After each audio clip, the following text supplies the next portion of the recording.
Ladies and gentlemen, welcome again to the analysis of YOLENO TV. I hope you well from wherever you watch this channel. Now, this issue of police brutality are turned up, so you cannot see them. The conduct of the police has been widely condemned, with Kenyans taking to social media to express their outrage. Has not been addressed by the Kenya Kwanza regime, or rather, let me just say, has not been addressed by the broad-based government regime. Because there's a story that is currently trending from the US, and the US being one of Kenya's partners, has decided to respond to the fact that police brutality was meted on people, and those police that wreaked havoc on Kenyans have not been apprehended. The cases are still dwindling, and there is also talk that IPOA is being sabotaged from executing its mandate. There's a time IPOA complained that the office of the Inspector General is not ailing in solving this problem. So there's a US Senator here, Senator Chris Murphy, who is a prominent member of the Senate Foreign Relationships Committee. Murphy conveyed the US government's demand for accountability directly to RUTO, that William Ruto needs to own up. Now, I want us to go extensively into this story of the demand from the US through Chris Murphy. But before you get there, please like this video. It's so important if you like this video. I'm so grateful for everyone who has been liking our videos. I don't take that for granted. Subscribe to our channel if you've not subscribed before, and to existing subscribers, thank you so much for your support. The US is putting a lot of pressure on William Ruto that he needs to walk the talk. And innovators, entrepreneurs, and so many people like you who really do depend on democracy and support democracy. Thank you.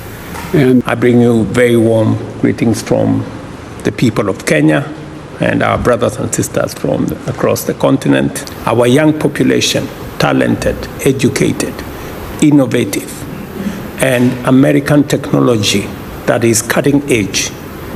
There's something, let me just take you through a statement, especially a statement from Chris Murphy. He said, "The violent and poorly executed crackdowns like those we witnessed during the protest often lead to more instability rather than stability." He further emphasized that the US-Kenya relationship, while strong, could not reach its full potential unless there was a genuine commitment from Ruto's administration to hold those responsible for the abuses accountable. Now, I think you understand that statement.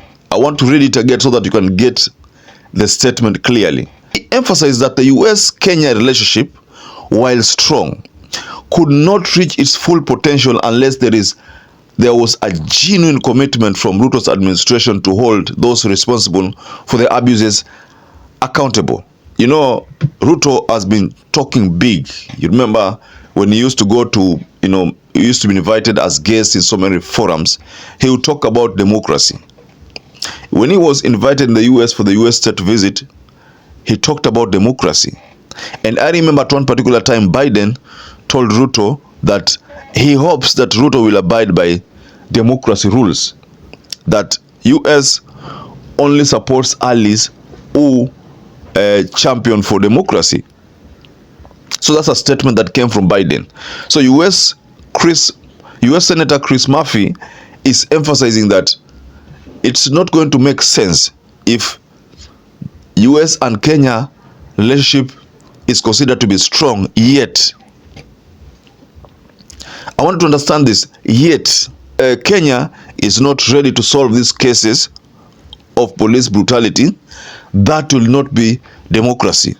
Ladies and gentlemen, let me take you to another statement that US Senator Chris Murphy put across. This statement, I think it's really important for US leaders to convey those concerns and make it clear that our relationship cannot be at its strongest level unless there's a real commitment from the Kenyan government to hold anyone that engages in abuse, particularly in the context of these protests, accountable.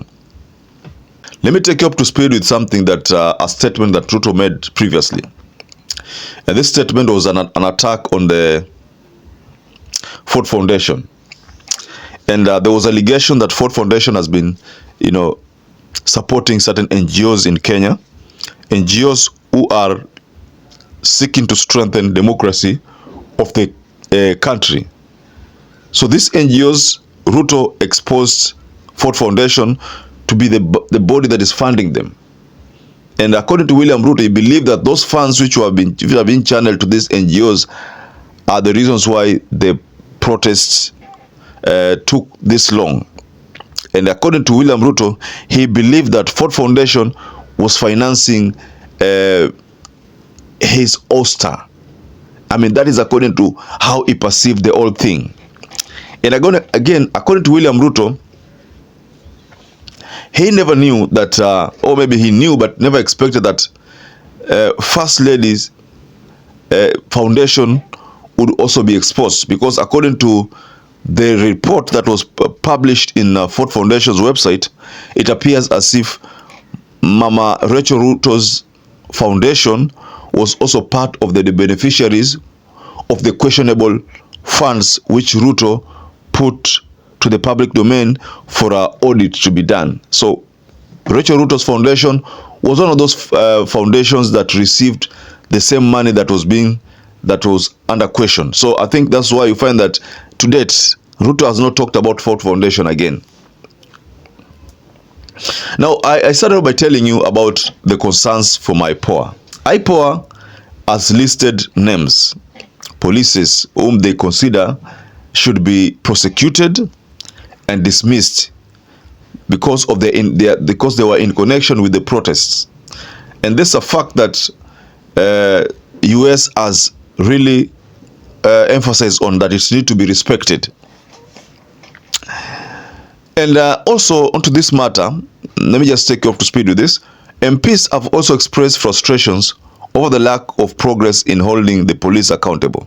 That's why you find that these MPs published, requested, or rather expressed their frustration over the lack of progress in holding the police accountable. And previously, the same members of parliament had demanded that IPOA provide and publish comprehensive details of its investigation into the deaths recorded during the protests by the end of August.